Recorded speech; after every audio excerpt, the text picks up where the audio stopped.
Gender, male, age 26, occupation, programmer. What is leadership? Standing up for what you believe in. Awesome, right?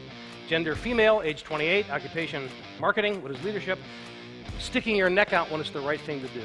And this is the way it went. Really good definitions. Then I got to the one that, to me, pretty much said it all. Gender, male, age 23, occupation, unemployed. What is leadership? If I knew I'd have a job. Thanks, folks.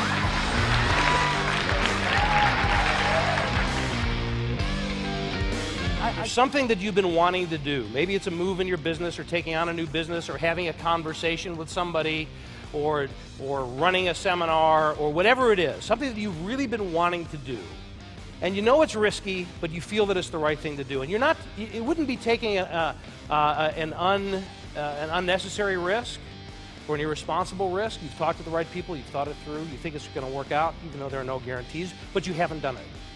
So you want to do it, it makes sense, and you haven't done it. And if you ask yourself the question, why? Why haven't I done it? And the answer that you get back from yourself to yourself, the honest answer is, because I'm scared to, then that's the reason to do it. So push it to the point where it scares you a little bit. Now you know you're in the game.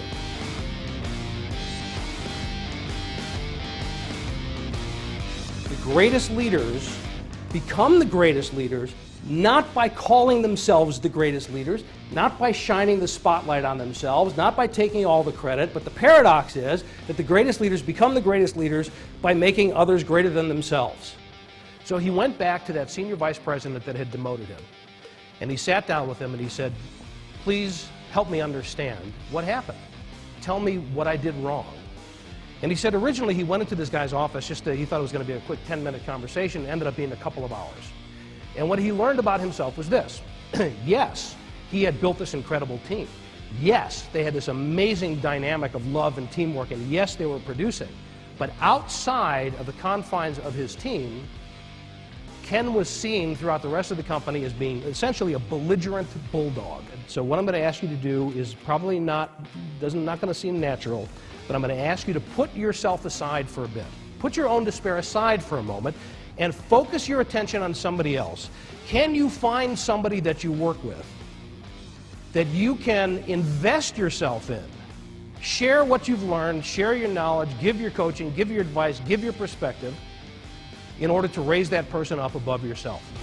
Why culture is so important and why that interconnectivity is so important is the intelligence that exists in a collection of people is phenomenal.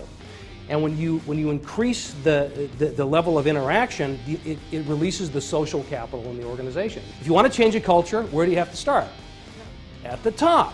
This is what we've been told, it's what we understand, and to a certain degree it's true.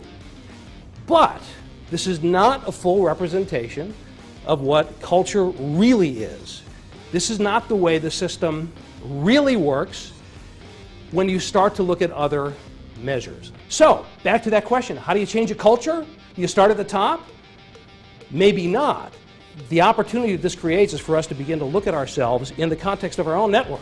And are there any people in your network, they're connected to you, but they're unconnected to each other, that if you were to connect, if you were to close that gap, create that tie between those people, what it could release in terms of capacity and ideas and spirit in your organization that doesn't exist right now.